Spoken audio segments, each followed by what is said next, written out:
కలియుగ దైవం శ్రీ వెంకటేశ్వర స్వామి వారు తీర్పు ఇచ్చేశారు.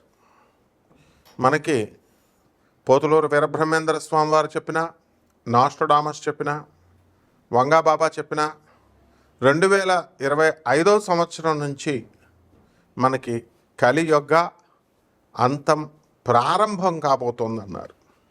అంటే బ్రహ్మంగారు చెప్పిన దాన్ని బట్టి మనకి ఈ యొక్క శని మీనరాశిలోకి వచ్చినప్పటి నుంచి కూడా మానవత్వపు విలువలు తగ్గిపోతాయని వీళ్ళందరూ కూడా చెప్పారు.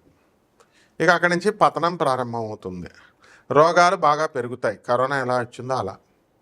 తర్వాత హిమాలయ యోగి ప్రభాకర్ గురూజీ చెప్పారు, ఇంకా ఇలాంటివి 82 వైరస్లు వస్తాయని. తర్వాత మరి ఈ యొక్క రోగాలే కాకుండా శని మేషరాశిలోకి వచ్చినప్పుడు యమదూతల కరాళ నృత్యం చేస్తాయని, ఆనందనామ సంవత్సరం శని మిథున రాశిలోకి వచ్చినప్పుడు వస్తుందని, ఇలా ఈ లెక్కలన్నీ వేసుకుంటే 2027 తర్వాత మనకి శని మేషరాశిలోకి ప్రవేశించడం జరుగుతుంది. అక్కడి నుంచి యుద్ధాలు, అగ్ని ప్రమాదాలు, తర్వాత ఈ యొక్క దొంగతనాలు, అక్రమ సంబంధాలు, ఇలాంటివన్నీ కూడా పెరిగిపోతాయన్నారు. ఏది చూసినా సరే డబ్బు చుట్టూ, స్త్రీ చుట్టూ తిరుగుతూ ఉంటాయి. మానవత్వ విలువలు దిగజారిపోతూ ఉంటాయి. ఇప్పుడు మనం ఉదాహరణ చెప్పొచ్చు, అఘోరి వర్షిణి వెళ్ళిపోయారు. ఈ యొక్క షష్టగ్రహ కూటమి వచ్చిన తర్వాతే మళ్ళీ ఎవరింటికి వాళ్ళు వచ్చేసారనుకోండి, ఆయన జైలుకి వెళ్ళిపోయాడు. మరి అలాగే డబ్బు కోసం, అహంకారం కోసం, మతోన్మాదం, ఉగ్రవాదం కోసం పహల్గాం దాడులు, ఇవన్నీ కూడా జరిగినాయి. ఇవన్నీ ఎందుకు? మానవత్వపు విలువలు 2025 నుంచి దిగజారిపోతాయని. కల్కి పుట్టేశాడు. మరి ఎక్కడ పెరుగుతున్నాడు అని అంటే, పుట్టేయడం అంటే మామూలు ఇప్పుడు మనం కాశీనాథ్ మహారాజ్ గారు వాళ్ళ అబ్బాయి మరి అక్కడ చక్కగా ఈ యొక్క భువనేశ్వర్లో మరి పెరుగుతున్నాడు అని చెప్పేసి చాలామంది చెప్తున్నారు. అందులో రామయోగి గారు, మరి మాణిక్యేశ్వరి మాత ఆమె శిష్యుడు అనమాట. 40 సంవత్సరాలు ఇప్పుడు ఉన్నటువంటి శివయ్య కాకుండా ఈయనున్నప్పుడు తెలుగు మాస్టర్గా ఉన్నటువంటి రామయోగి గారు, నా పేరు కాలజ్ఞానంలో ఉంది, మరి నేను వీరబ్రహ్మేంద్ర స్వామి వారి అంశతో పుట్టాను అని చెప్పేసి ఆయన వీడియోలు ఉంటాయి. చక్కగా ఆయన 40 సంవత్సరాల నుంచి అక్కడ చేశాడు. ఆయన వెళ్ళి చూసొచ్చాడు, కాశీనాథ్ మహారాజ్ కుమారుడేనయ్యా, అతనితో నేను మాట్లాడుతుంటే నేను మాట్లాడలేకపోయాను అని. అయితే at the same time Manikyeshwari మాత మరి వీరధర్మజ అనేటటువంటి పేరుతో మరి బ్రహ్మంగారు రాశారు. కల్కి అవతారంగా వీరబ్రహ్మేంద్ర స్వామి వారి కాలజ్ఞానం ప్రకారం మాణిక్యేశ్వరి మాతే కల్కి అవతారం. ఇవి మాణిక్యేశ్వరి మాత కాదు అని అనడానికి ఎవరికి అంత దమ్ములు లేవు, సీనులు లేవు, మీ అందరికీ కూడా ఎవరికీ ఉండవు అనమాట. ఎందుకంటే మాణిక్యేశ్వరి మాత జగజ్జనని. ఆమె లక్షలాది మంది భక్తులు వచ్చారు. 5వ క్లాసు 2వ క్లాసు చదవకపోయినా కూడా ఆమె అవధూత అని అందరూ దండం పెడతారు. ఆ తర్వాత అప్పుడు ఆమెను అమ్మవారుగా అందరూ కూడా కొలుస్తున్నారు. ఆశ్రమాలు ఉన్నాయి, ఇవన్నీ కూడా ఉంటాయి. అలాగే తణుకు చెమటమ్మ గుడి కట్టారు. రస్కుల ఫ్యాక్టరీ వాళ్ళు ఆమె ఆ దేవాలయాన్ని కట్టారు. ఆ అమ్మను సేవ చేసుకుంటే నీకు బ్రహ్మాండంగా నువ్వు పైకి వస్తావని చెప్తే వెళ్ళి ఆమెకు సేవ చేసుకున్నాడు. ఇలా రకరకాలుగా మనకి అవధూతలు వచ్చారు. మరి ఇప్పుడున్నటువంటి కాలజ్ఞానం గురించి చెప్పేటప్పుడు కాలజ్ఞానానికి మీకు ఎక్కడో ఎంత లాస్ట్ ఎక్కడ చెప్పబడలేదు అని ఒక్కొక్కడు ఒక్కొక్క సలహాలు ఇచ్చేస్తారు. ఏదో పండితులు వీళ్ళంతా చాగండి కోటేశ్వరరావులాగా, గరికపాటి నరసింహారావులాగా. మరి వీళ్ళంతా కూడా ఏమిట్రా బాబు అని అంటే, నోరు మూసుకొని వినండిరా అంటే మహాజ్ఞానులు అయిపోదామని చూస్తారు వీళ్ళంతా. మరి ఎట్టి పరిస్థితుల్లో కూడా కలికి ఒక వెధవ పెడతాడు. వెంకటేశ్వర ఈయన చూసిన ఈయన చెప్పేది వినాలో నవ్వాలో, అరే బాడుకో ఏమి నవ్వుతావురా స్టూపిడ్ ఫెలో, ప్రొఫెసర్ చెప్తే నవ్వడమేంట్రా, తోలు తీసేస్తాను వెధవ, దశావతారాలు వెంకటేశ్వర స్వామి కలికి అవతారంగా మారాడని చెప్తున్నాడు ఈయన అంటే, ఒరే లుచ్చ, శ్రీరామచంద్ర ప్రభు నువ్వు చూసావురా? ఇప్పుడు చెప్పేటటువంటి చాగంటి కోటేశ్వరరావు గారు మా గురువులు వీళ్ళెవరన్నా చూసారా? ఏ స్వామీజీలు బాబాలు? నీకెందుకురా? కృష్ణుడు నువ్వు చూసావురా? బాడుకో అంటే గురువుగారు అంటే ఎలాగా మెత్తగా స్మూత్గా చెప్పాలనుకుంటున్నావా నువ్వు? నేను చెప్పేది ఒక్కొక్కడు ఒక్కొక్క అవతారం రా గాడిద. పరశురామ అవతారాలు ఎత్తుతారు, తర్వాత ఎన్నో అంశ అవతారాలు ఉంటాయి. పాపం ఆయన మనల్ని సపోర్ట్ చేస్తూ ఇంకొక ఆయన దానికి సమాధానం చెప్పారు. అరే స్టూపిడ్ ఫెడోస్, పోయే కాలం ఏంట్రా మీకు? సంకర జాతి కంచర గాడిదల్లాగా ఎందుకురా పెడతారు? మిగతా ఛానల్ వెధవలు, ఈ ఛానల్ వెధవలకి మిగతా కొన్ని ఛానల్స్ ఉన్నాయి, వాళ్ళకి అరటిపళ్ళు అమ్ముకునే వాళ్ళని, తర్వాత కూరగాయలు అమ్ముకునే వాళ్ళని, చదువు సంధ్య లేని వాళ్ళందరినీ తీసుకొచ్చి జాతకాలు చెప్పిస్తారు, పురాణాలు చెప్పిస్తారు. కంటెంట్ నిండాలి అంతే. అంతేగాని ఎవడ చదువుకున్నాడు ఎవడ చదువుకోలేదు. ఈ గాడిదల ప్రజలు కూడా కొంతమంది గాడిదలు ఉన్నారు అలాగే. ఎలాగా చక్కగా రెమెడీస్, ఏమంటే రెమెడీస్ చెప్పేసేయండి, రెమెడీస్ చెప్పేస్తే చక్కగా మేము చేసేసుకుంటాం. రెమెడీస్ పనికిమాలిన రెమెడీస్. అరే గాడిదెళ్ళారా, ప్రజల్లారా, గాడిదెళ్ళారా, కొంతవరకు వినండిరా, మేధావులకు అర్థమవుతుంది. వాళ్ళు ఏంట్రా, వాళ్ళ షాపులు నడుపుతారా, వాళ్ళకి షాపులు ఉన్నాయి కాబట్టి ఆ షాపుల్లో దొరికే సామాన్ని ఒక డాక్టర్ ఉంటాడు, శాంపుల్స్ ఇస్తాం, అంతా డాక్టర్సేరా. అందుకని అక్కడ ఏం జరుగుతుంది, ప్రొఫెసర్లు మాకు తెలియదారా? తానందరావు అని మా అంకుల్ ఉండేవాడు, government civil surgeon doctor, Rajahmundry. అలాగే చక్కగా తర్వాత అచ్యుత రామారావు గారు డాక్టర్ గారు, వీళ్ళంతా ఏం డిపార్ట్మెంట్ తెలుసా? వెనీరియాలజీ అండ్ డెర్మటాలజీ డిపార్ట్మెంట్. ఆ శాంపుల్స్ వస్తే ఆ శాంపుల్స్ అవి రాస్తాడు తానందరావు డాక్టర్, అందరికీ తెలుసు. అలాగే ఈ షాపుల్లో ఉన్నవాళ్ళు మీకు రెమెడీస్ చెప్తున్నారా, అవి మీరు కొంటున్నారు. కరాంగుళి మాల వేసుకున్న వాళ్ళు, అరే గాడిదెళ్ళారా, కరాంగుళి మాలలు వేసుకున్న వాళ్ళంతా కూడా చెప్పండి నాకు, చూద్దాం ఎంతమంది జీవితాలు బాగుపడి మీరు వేసుకున్న తర్వాత ఎంతమందికి మీకు చక్కగా ఇవన్నీ కూడా జరిగిపోయినాయి. బిల్డింగ్లు కట్టేశారా, మీ సమస్యలు తీరిపోయినాయా?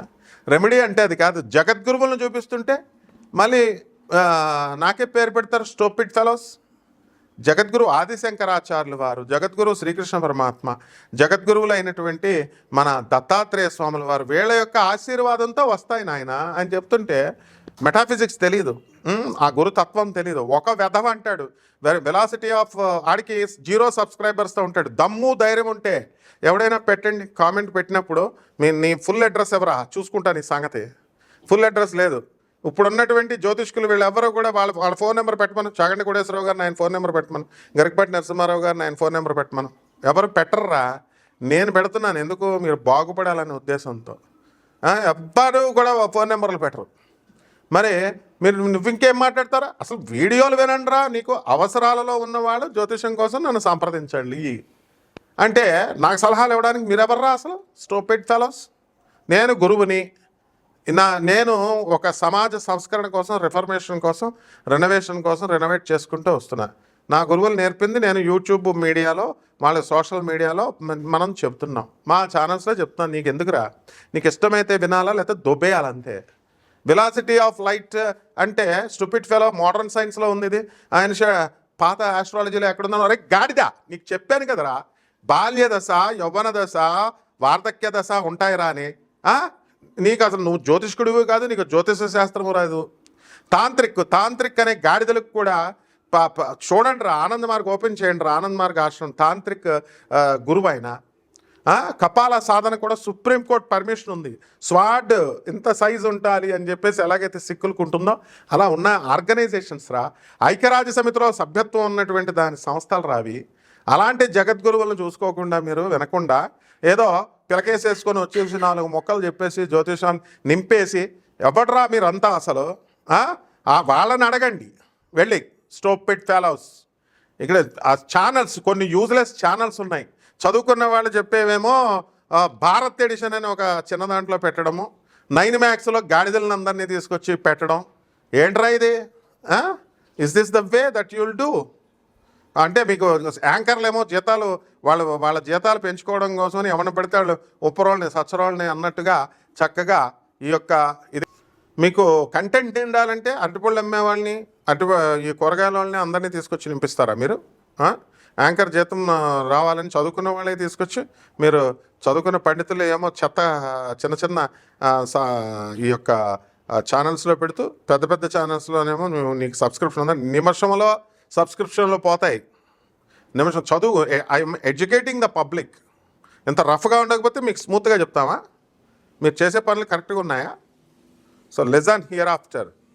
చక్కగా కలియుగము శ్రీనివాసుడు ఏమేం చేశాడు, ఈ ద్వాదశ జ్యోతిర్ల రాశుల మీద ఎలాంటి ప్రభావాలు చేశాడని కంటిన్యూస్గా ఫాలో అవుతూ ఉండాలి వీడియోలు, అప్పుడు చెప్తాం. ఇప్పుడు ఈ ద్వాదశ రాశుల మీద ఈ యొక్క ఫలితాలన్నీ కూడా ఈ కలియుగంలో ఇప్పుడు జరుగుతున్నటువంటి ఇప్పుడు గ్రహస్థితిని బట్టి ఎలా ఉంటాయో నేను చెప్తాను. ఒక్కొక్క రాశిని చూడండి.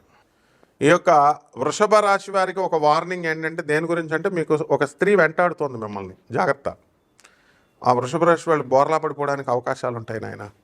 కాబట్టి ఆడది ఫోన్ చేసింది కదా అని ఆడవాళ్ళు ఫోన్లు ఎలా చేస్తారే, అంట్లు తోముకుంటూ స్పీకర్లు పెట్టి సోది కబుర్లు కొట్టుకుంటారు. ఎందుకంటే వాళ్ళ పనులు అవ్వాలా. మగవాడు పిచ్చిముండా కొడుకులు ఫోన్లు మేనేజ్ చేసి వీళ్ళు ఎండల్లో నుంచొని గొడుగులు వేసుకొని వర్షాల్లో నుంచొని ఆఫీస్ డ్యూటీలు ఎగదొబ్బి వీళ్ళు సొల్లు వేసుకుంటారు. లాస్ట్గా అది హ్యాండ్ ఇస్తుంది ప్రేమ వ్యవహారాల్లో. వీడి పని బాటిల్ పట్టుకోవడమే అనమాట. ఇలాంటిది జరగడానికి వృషభ రాశి వాళ్ళకి అవకాశాలు ఉన్నాయి, జాగ్రత్త. మీరు be loyal to your organisation.